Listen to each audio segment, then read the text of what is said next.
Have you ever felt like the more you talk about your goals, the further you drift from them? You post a photo of yourself studying at 5 in the morning, only to quit by day 3. You tell your friends, your family, that this time will be different, that you're finally going to change, yet you find yourself slipping back into the same old habits, the same old inertia. It's a quiet, frustrating cycle, one that leaves a familiar, bitter taste of disappointment. But what if I told you this isn't because you're weak, or lazy, or lack willpower?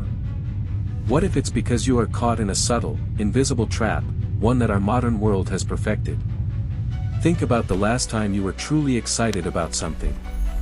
A new business idea that sparked in your mind late at night. A decision to finally get back in shape, to feel the energy you had 10 years ago. A personal project, maybe writing a book or learning a new skill, something just for you. You felt that fire, that pure, unadulterated drive. But then, you did what we all do. You shared it. And have you ever felt that slow, draining exhaustion that follows? An exhaustion that doesn't come from the work itself, but from the sheer effort of having to explain your dream to people who will never truly get it. You see the polite nod, the faint, forced smile. You hear the well-meaning but hollow words of encouragement, followed by a dozen reasons why it might not work. Suddenly, your sacred idea, this fragile, newborn thing, is out in the open, being judged, measured, and weighed down by the world's skepticism. Your fire doesn't get bigger, it flickers. And in that moment, the journey becomes 100 times harder. This video is for you. Someone who has started many times but rarely finished. Someone who wants to go far but keeps getting pulled back by an unspoken need to prove something to others. This is where we stop, take a breath, and turn inward. Because the solution isn't to try harder, but to understand the game you're playing. We're going to explore a silent path, one that doesn't require applause or external validation. It's a path built on ancient wisdom and confirmed by modern neuroscience.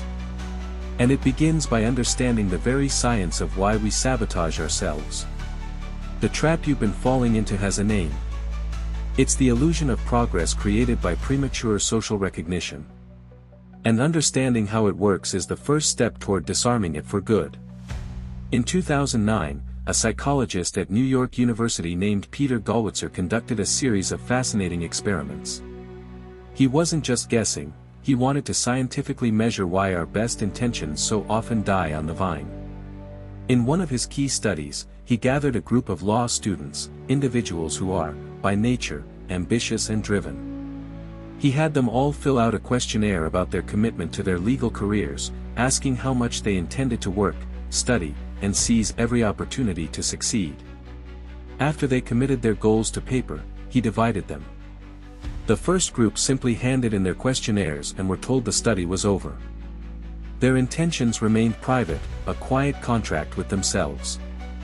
The second group, however, was asked to have their answers read and acknowledged by the experimenter. Their goals were made public.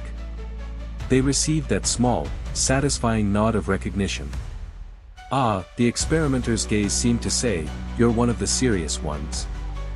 Then, both groups were given a difficult set of legal case files to work on and were told they could work for as long as they liked, up to 45 minutes. The results were staggering, and they fly in the face of conventional wisdom. The students whose intentions were kept private, the ones who received no external validation, worked, on average, for the entire 45 minutes. They dug in. They wrestled with the material. Their quiet commitment translated into real effort.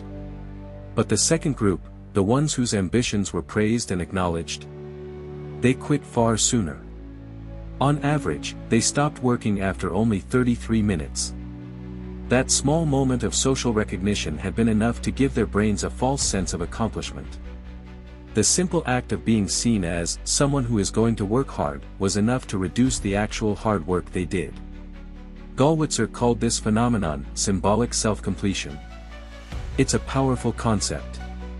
When you declare your goal, to write a book, to launch a company, to run a marathon, you are also declaring an identity. I am a writer. I am an entrepreneur. I am a runner. When someone else acknowledges that new identity, your brain gets a premature reward. It gets a hit of dopamine, the same neurotransmitter that's released when you actually achieve something meaningful. It's a chemical trick. Your brain feels good, as if a part of the work is already done. But it's a counterfeit victory. You've gotten the pleasure of the prize without ever running the race. This is why the initial excitement fades so quickly after you announce your plans. The internal drive, the pure, intrinsic motivation that comes from wanting to achieve the goal for its own sake, gets replaced by the external, fleeting satisfaction of being seen as the kind of person who would achieve such a goal. You become hooked on the performance of the journey, rather than the journey itself. This isn't a new idea. The Stoic philosophers understood this dynamic 2,000 years ago, long before we had the tools to look inside the brain. They spoke relentlessly about the chasm between appearance and reality. The Stoic teacher Epictetus warned his students, first, say to yourself what you would be, and then do what you have to do. The order is critical. The commitment is internal first. The action is the proof. You don't tell the world you are a philosopher, you live a life of inquiry and virtue, and your actions make the statement for you. What Gallwitzer's research provides is the modern, scientific blueprint for this ancient wisdom. It shows us that the impulse to share our goals isn't just a harmless bit of social connection. It's an act of psychological self-sabotage. It leaks the very pressure that's needed to build the diamond. Every time you explain your diet plan, you get a small reward without ever having to turn down a dessert. Every time you talk about the business you're going to build, you get a taste of the respect you crave without ever having to face the risk of failure. So, the first, most crucial step on this quiet path is to recognize this trap for what it is. It's not a personal failing, it's a feature of our shared human psychology. The desire for recognition is deeply wired into us. But if you are serious about your life, if you are over the age of 35 and tired of the endless cycle of starting and stopping, it's time to move beyond what feels good in the moment and choose what is effective in the long run. It's time to stop feeding your ego with words and start building your reality with actions. And that requires a new method, a new way of operating. It requires building a shield. The shield of silence. So, you've made a silent contract with yourself. You understand the neurological trap of premature praise, and you've decided to sidestep it. You've chosen to keep that sacred fire of a new goal, a new direction, close to your chest. But this is where the second, more insidious battle begins. Because even if you don't announce your plans, the world has a way of probing, of knocking on your door, of trying to get in. And if your focus isn't protected, it will be stolen. This is why the first tool you must build in the Stoics' method is not a weapon of attack, but a shield. The shield of silence. Silence, in this context, is not about being passive or hiding from the world. It is an active, strategic choice. It is the creation of a protective space where your fragile ideas can germinate and take root without being trampled by the careless feet of others. Think of your new goal as a seedling you've just planted in a garden. You wouldn't invite a crowd to come and poke at it, to critique its color, to question its potential to grow. You would build a small fence around it.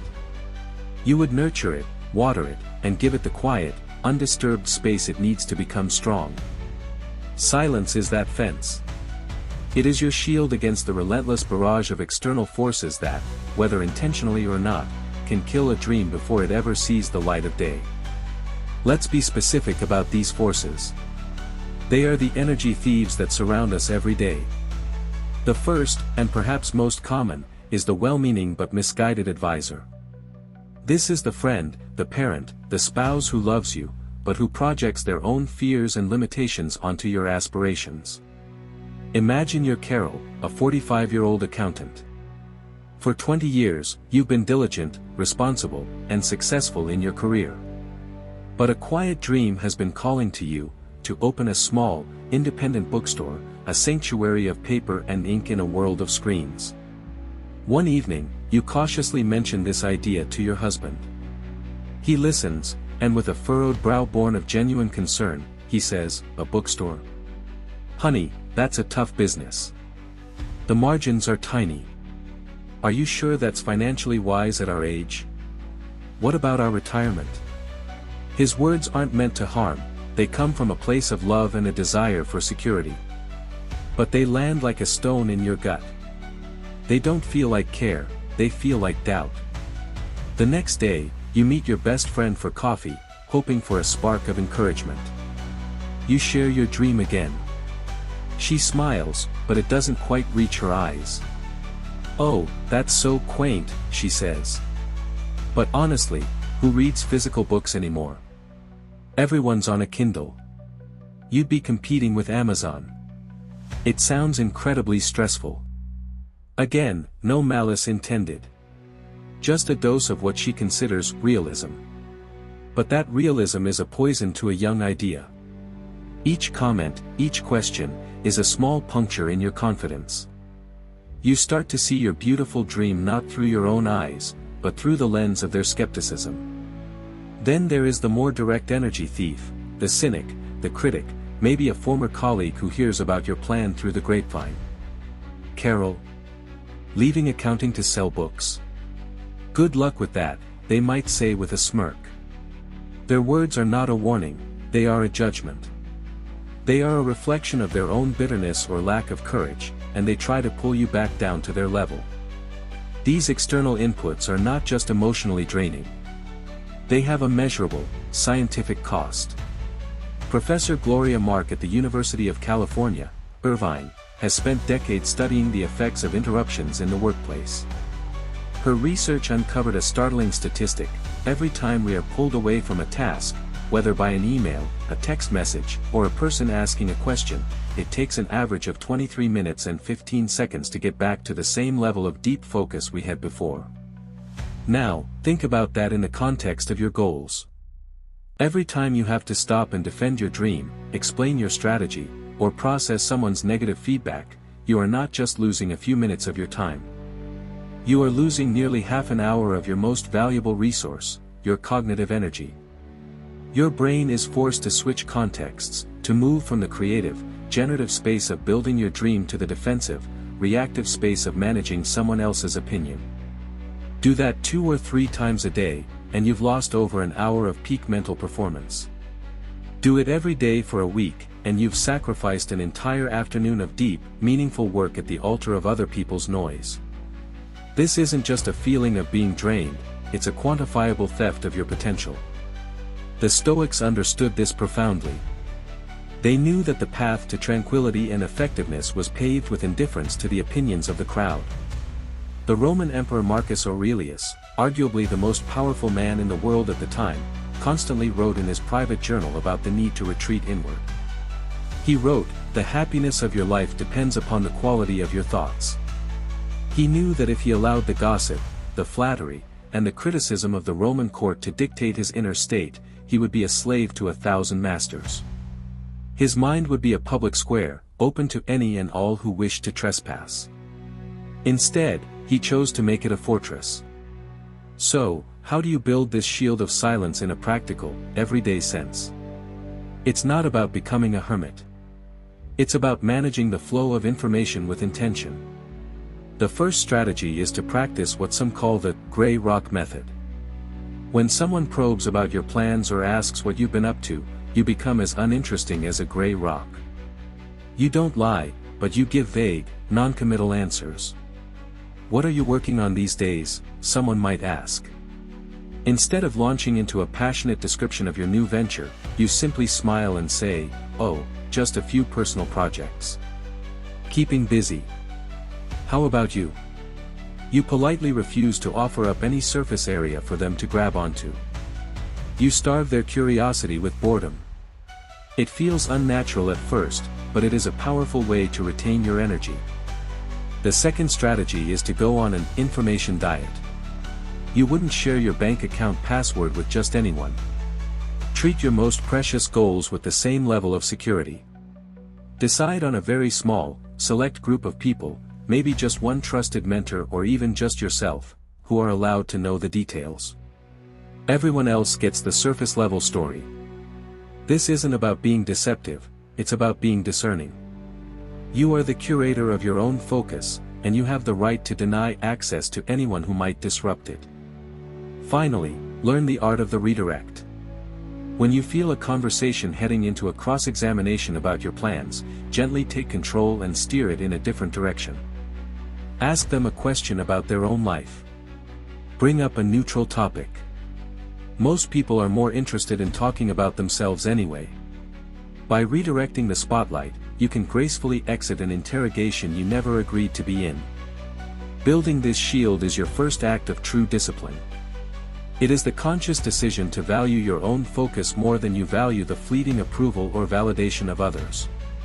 It is the understanding that your dream is a flame, and your immediate responsibility is not to show it off, but to protect it from the wind.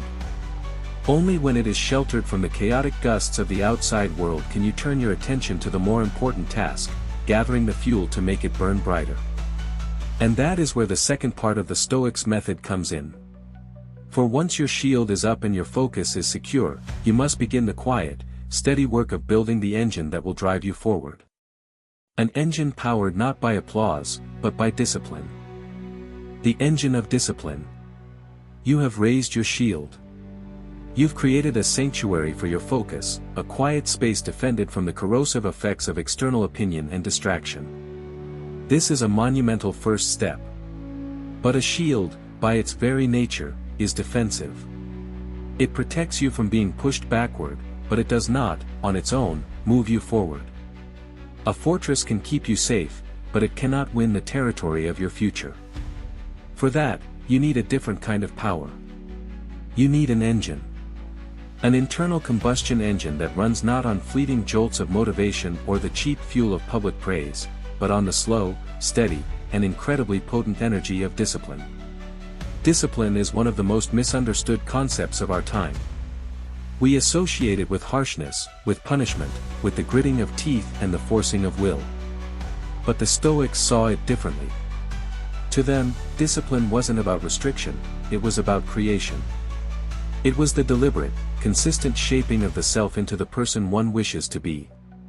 And modern psychology, once again, validates this ancient view, giving us a powerful model for how it works. To understand this engine, you first need to understand your fuel tank.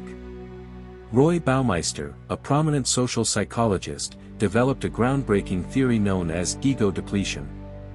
His research suggests that our self-control, our willpower, is not an infinite resource. It operates like a muscle or, perhaps more accurately, like a finite reservoir of mental energy. Throughout the day, every act of self-regulation, every choice you make, draws from this same reservoir. Consider a typical day. You wake up and immediately resist the urge to hit the snooze button. That costs a little bit of fuel. You get to the kitchen and choose oatmeal over the sugary cereal you're craving. Another small cost.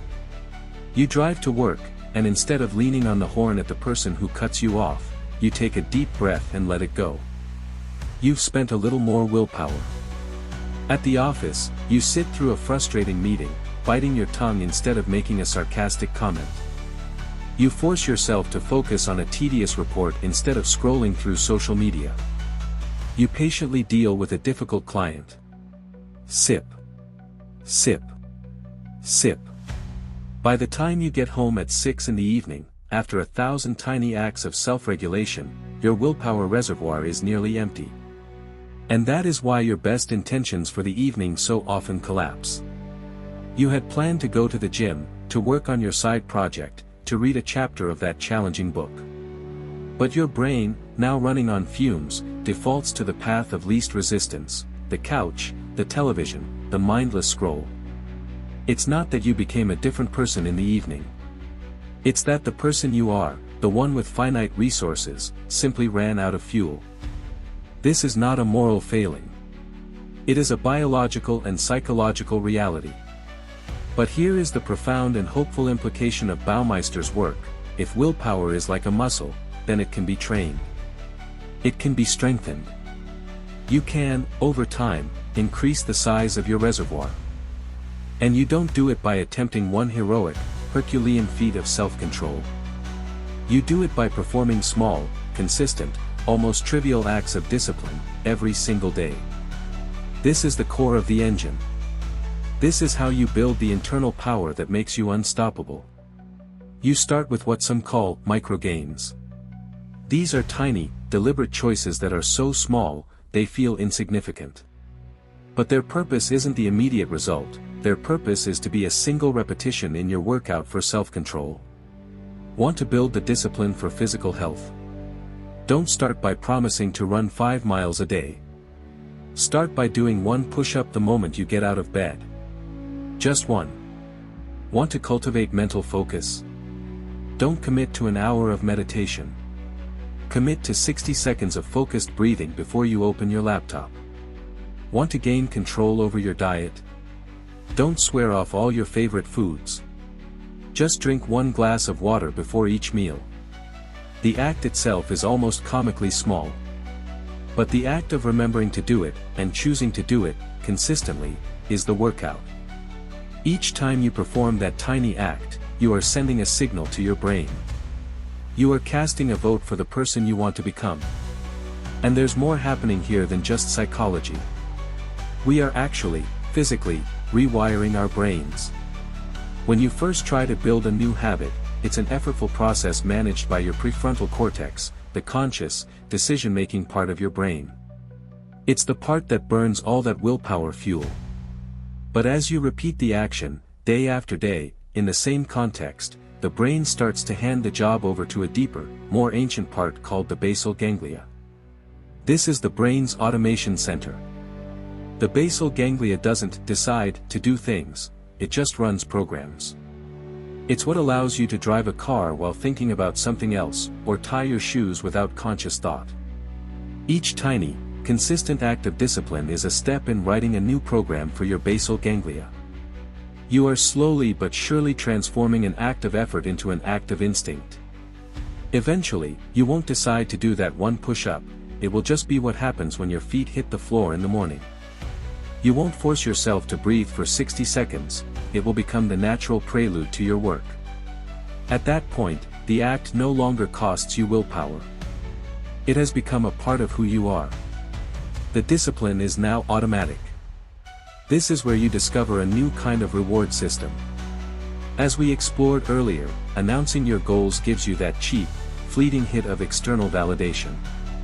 But the quiet, consistent work of discipline provides something far more valuable, an internal, self-generated reward.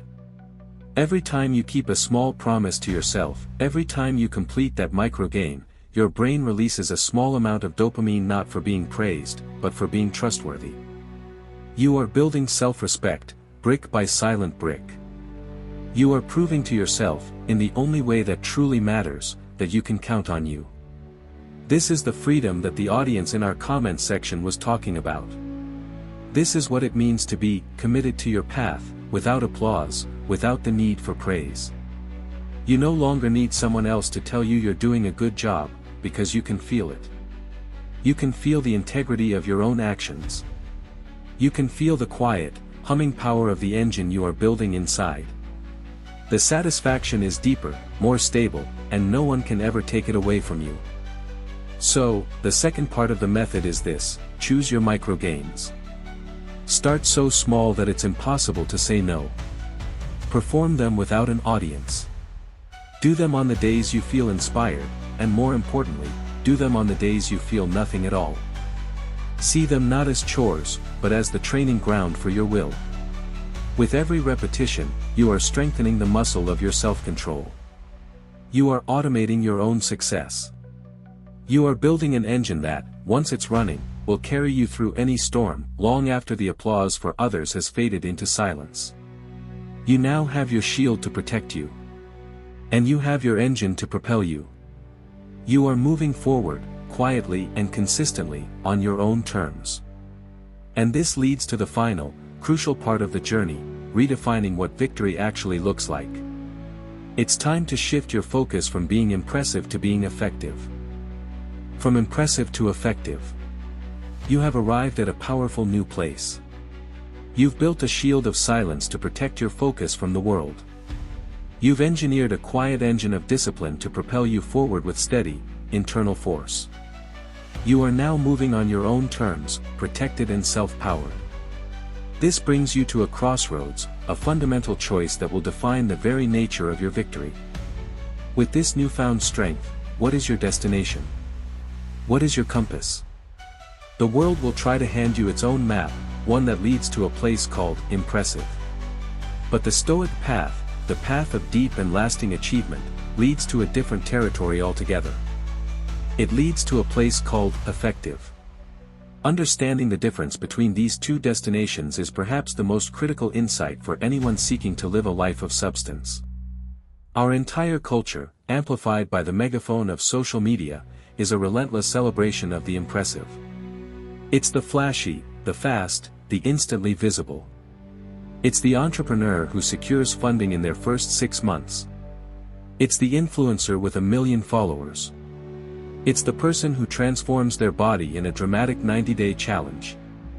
The impressive is loud, it is photogenic, and it is designed to capture attention. Its primary goal is to be seen. The effective, on the other hand, is almost always quiet. It is deep, it is substantive, and it is often invisible for years.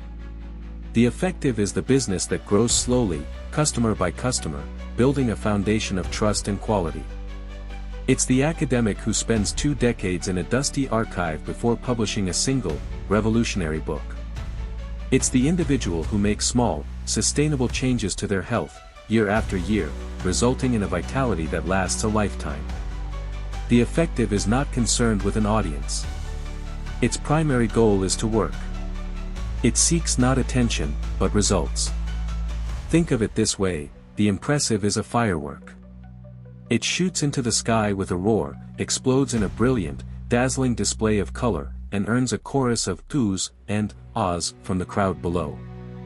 For one glorious moment, it owns the night sky. And then, just as quickly, it's gone. All that remains is a wisp of smoke and a fading memory. The effective is an oak tree. Its beginning is silent and unseen, a single acorn buried in the earth. For years, its growth is agonizingly slow, a battle for light and water that no one witnesses. It endures droughts, storms, and seasons of bitter cold. There is no applause for its persistence. But it continues to grow, its roots deepening, its trunk thickening, its branches reaching ever higher. Decades later, it stands as an undeniable, immovable presence. It doesn't need to announce its strength, it simply is strong. It provides shade, shelter, and a quiet testament to the power of silent, sustained effort. The firework demands your attention for a minute. The oak tree commands your respect for a century. Which are you building? A life that is a series of brilliant but fleeting fireworks, or one that has the enduring substance of an oak? This dichotomy appears again when we consider the mindset of the creator. There is the performer, and there is the craftsman. The performer lives for the stage.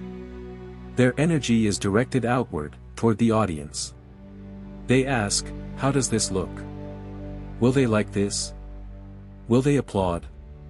Every action is curated, every word is chosen for its effect on the crowd. The validation they receive is their fuel. But because their focus is split between the work and the audience's reaction to the work itself often remains shallow. The craftsman, however, lives in the workshop. Their energy is directed inward, into the material itself. They ask, is this right? Is this true? Is this the best I can possibly make it? Their master is not the crowd, their master is the work itself. They labor in solitude, sanding, shaping, joining, and polishing, long after any audience would have grown bored. They are driven by an internal standard of excellence that is far more demanding than any applause. The performer may win praise, but the craftsman achieves mastery. And mastery is a form of power that praise can never confer. This principle is not just a philosophical ideal, it is a pattern written across history. Charles Darwin spent 5 years on his voyage aboard the HMS Beagle, but he then spent the next 22 years in quiet, painstaking work before publishing, On the Origin of Species.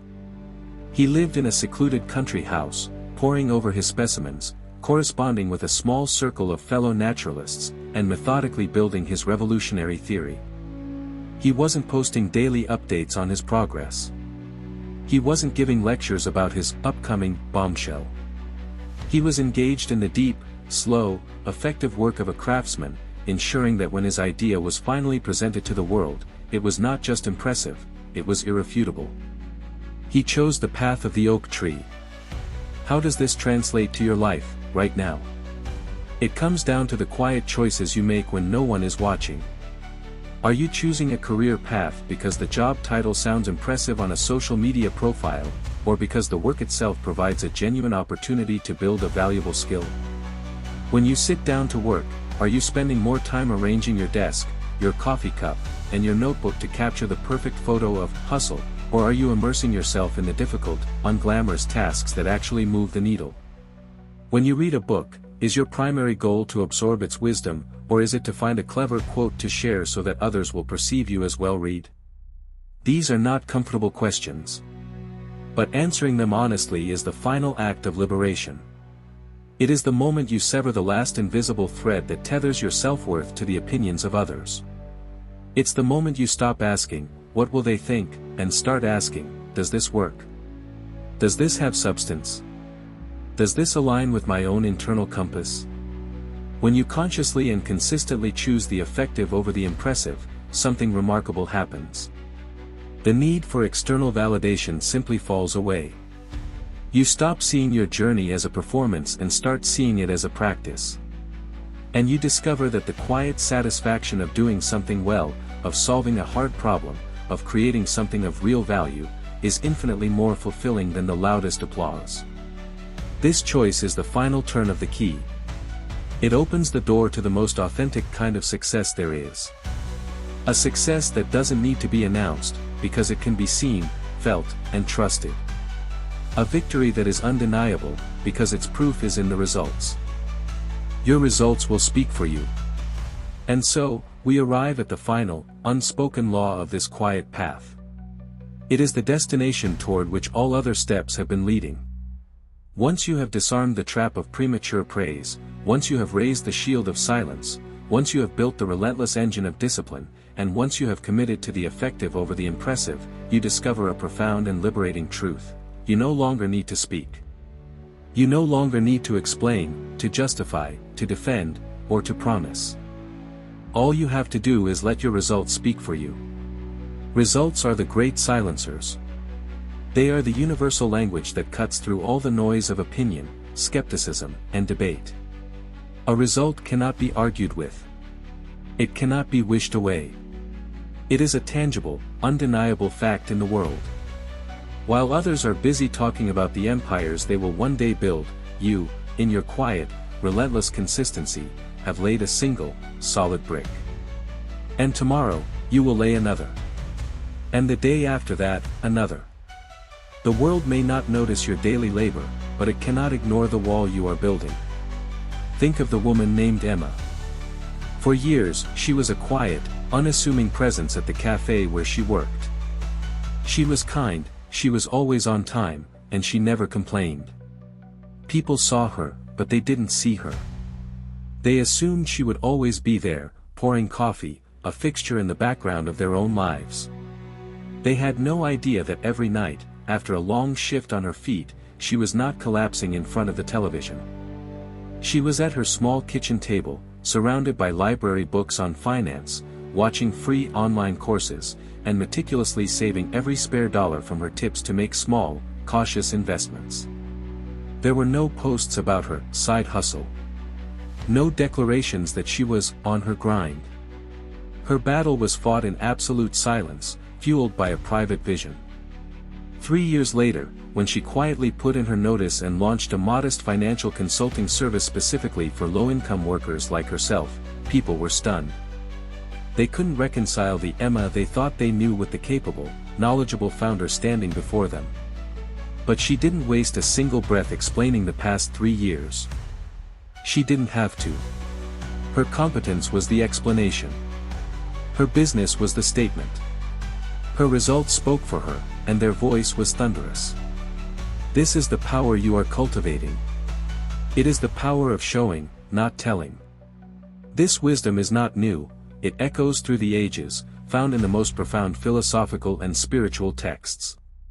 In a passage from the Sermon on the Mount, the Bible offers this counsel: "But you, when you pray, go into your room, close the door and pray to your Father, who is unseen. Then your Father, who sees what is done in secret, will reward you." Regardless of your personal faith, the psychological truth here is immense. Call it God, call it the universe, call it the laws of nature, the principle remains the same: the most meaningful work, the most sacred commitments, are forged in private. What is done in silence, with pure intention, away from the seeking of applause, will eventually manifest in the world. It is a law of harvest. You cannot see the seed struggling beneath the soil, but you cannot deny the fruit when it appears. At first, this path can feel lonely. In a world that rewards the loudest voice, your silence can be mistaken for absence. There will be days when you work harder than ever before, and no one will acknowledge it. There will be nights when you sacrifice comfort for progress, and no one will know. In those moments, you will be tempted to cry out, to post something, to seek just a small sign that your efforts matter. But if you can resist that urge, if you can hold steady in your quiet resolve, you will discover that you are forging something far more valuable than recognition. You are forging an unshakable core of self-reliance. You are becoming your own witness. You are becoming your own source of encouragement.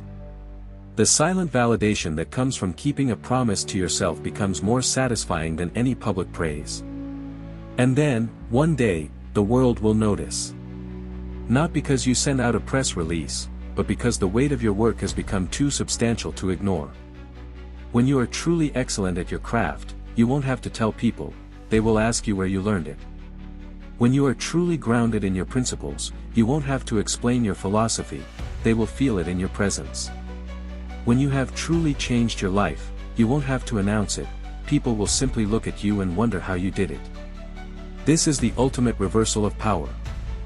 You no longer chase respect, you command it through your competence.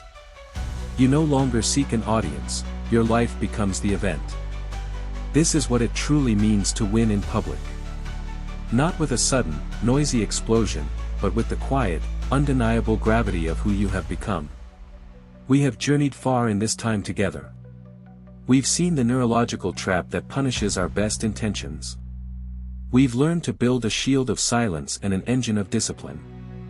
We have chosen the deep substance of the effective over the shallow gloss of the impressive. We have walked the Stoic path. And it all leads here, to this final understanding. True strength doesn't need to shout. It doesn't posture. It doesn't perform. It is not found in the declaration, but in the deed.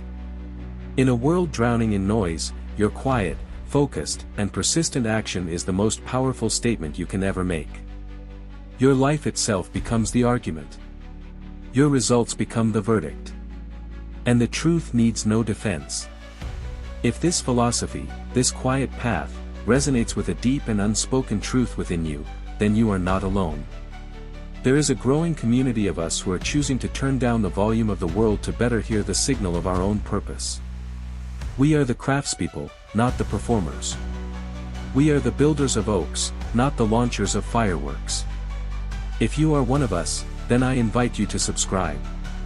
Not to simply watch videos, but to join a quiet rebellion against the tyranny of noise. To walk a path of substance, together. Because the most profound changes in our lives and in the world do not begin with a shout. They begin with a choice, made in the powerful stillness of a focused mind. Just begin. In silence.